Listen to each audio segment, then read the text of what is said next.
আজ আমি এক ধরনের বড়া বানিয়ে দেখাবো। হাই, আমি প্রকৃতি চলে এসেছি আরেকটি নতুন রেসিপি নিয়ে। আজ আমি বানাবো ডাল না বেটে ডাল দিয়েই খুবই ক্রিস্পি গিমে শাকের বড়া।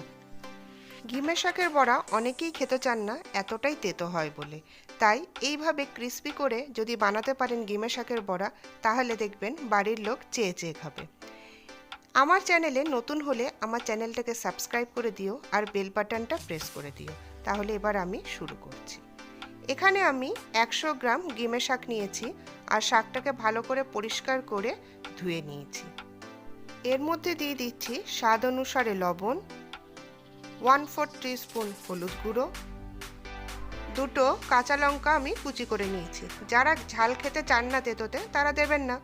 আর নিয়ে নিয়েছি 1/2 কাপ ভেজানো মুসুরির ডাল, 2 ঘন্টা আমি ভিজিয়ে রেখেছিলাম।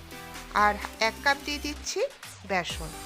এবার অল্প করে জল দিয়ে ভালোভাবে সব উপকরণগুলো মেখে নিচ্ছি।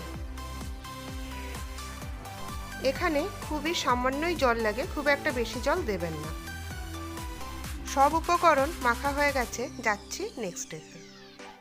তেল গরম করে নিয়েছি, গ্যাসের ফ্লেমটা লো করে অল্প অল্প করে আমি এখানে বড়াগুলো দিয়ে দিচ্ছি। তবে বড়াগুলোর কোনো শেপ দেওয়ার প্রয়োজন নেই। এবার গ্যাসের ফ্লেমটা মিডিয়াম করে এক সাইডটা হতে দিচ্ছি। এক সাইডটা হয়ে গেছে, এবার আমি বড়াগুলো উল্টে দিচ্ছি। আবার আমি মিডিয়াম ফ্লেমে রেখে দেব। এবার গ্যাসের ফ্লেমটা হাই করে ভালোভাবে লাল করে ভেজে নিচ্ছি।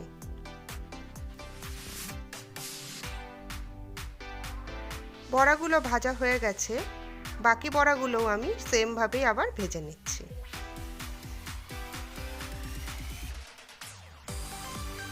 এই বড়াগুলো তেতো হলেও খেতে কিন্তু খুবই ভালো লাগে, কেননা ভীষণ ক্রিস্পি হয় খেতে।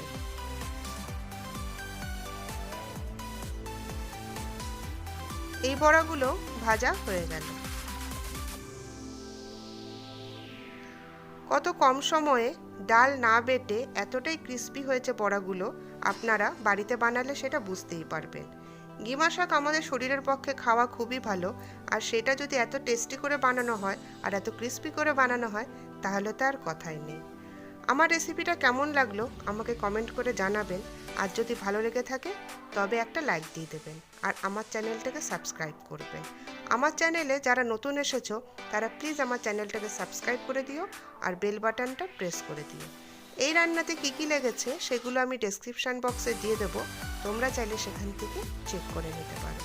তাহলে পরের দিন আসছি আবার অন্য আরেকটা রেসিপি নিয়ে। আজ তাহলে এইটুকু।